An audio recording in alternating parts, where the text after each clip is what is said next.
My wife wasn't physically cheating, but she was emotionally involved with someone else. It hurt just as much, if not more. Here's how I dealt with it and what I learned about love and trust. It's funny how life can be perfect one moment and shatter the next, without warning.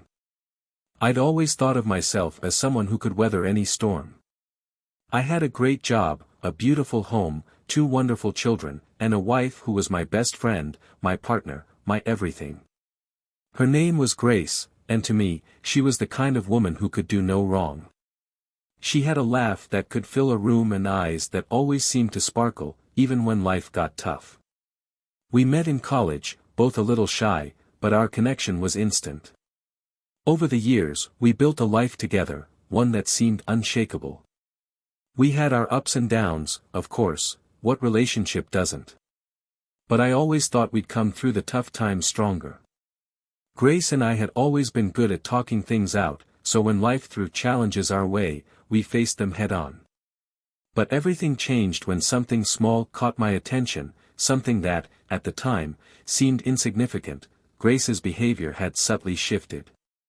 It was nothing that screamed affair, but it was enough to make me wonder.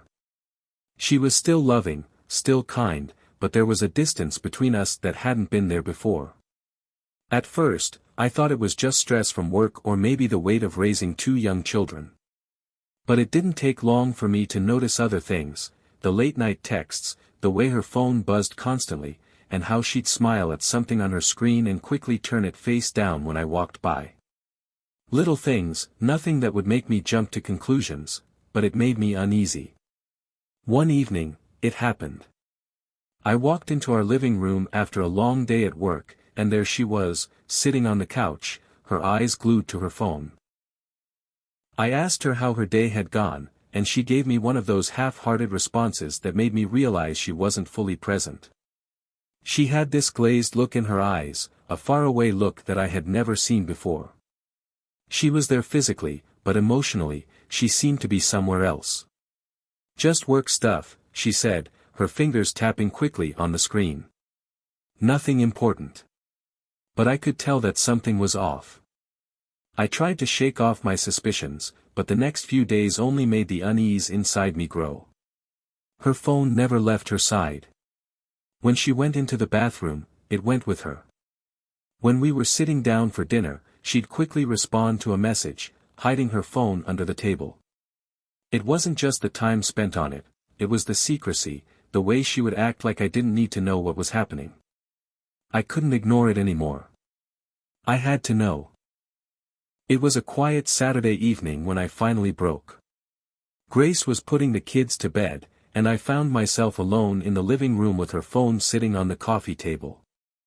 I didn't want to invade her privacy, but at that moment, I couldn't help myself. I felt like I was drowning in uncertainty. I picked it up, my hands shaking. For the first time in our marriage, I felt like I had to know the truth.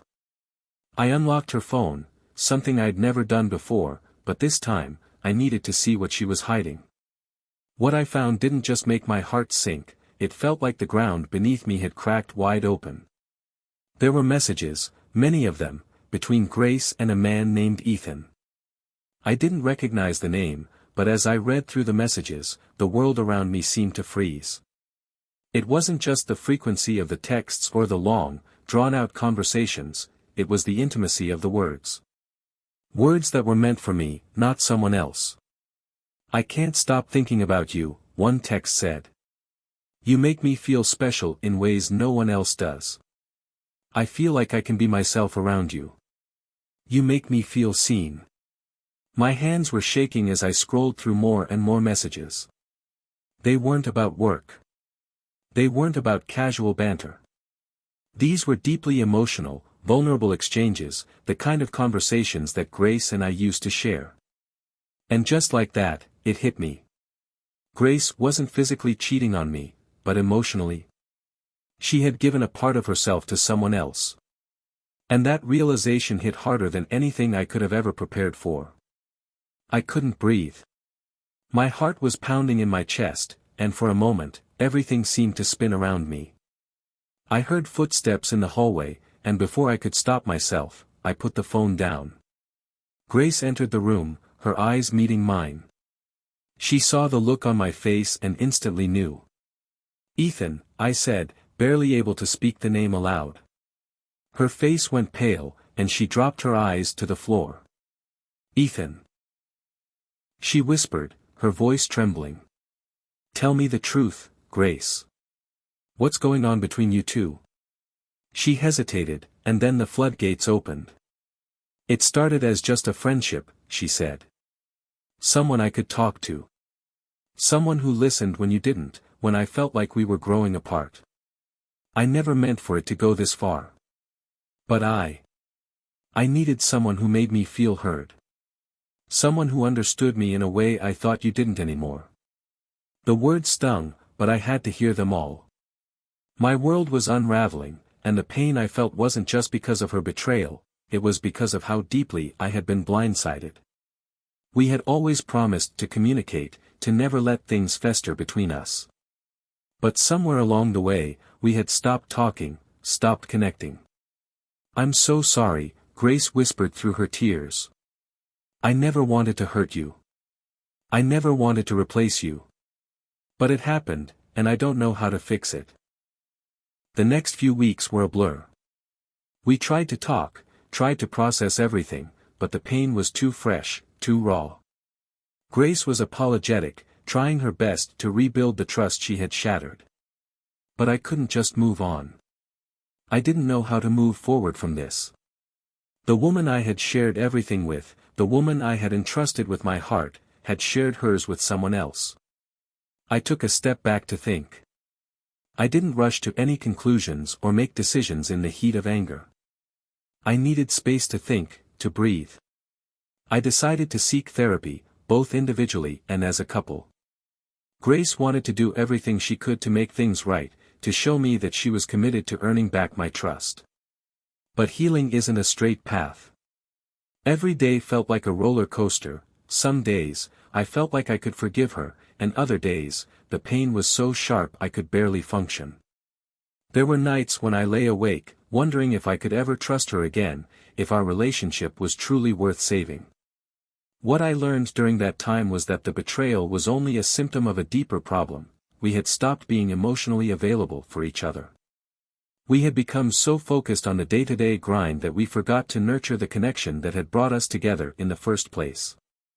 Grace and I began to work on ourselves, individually and together.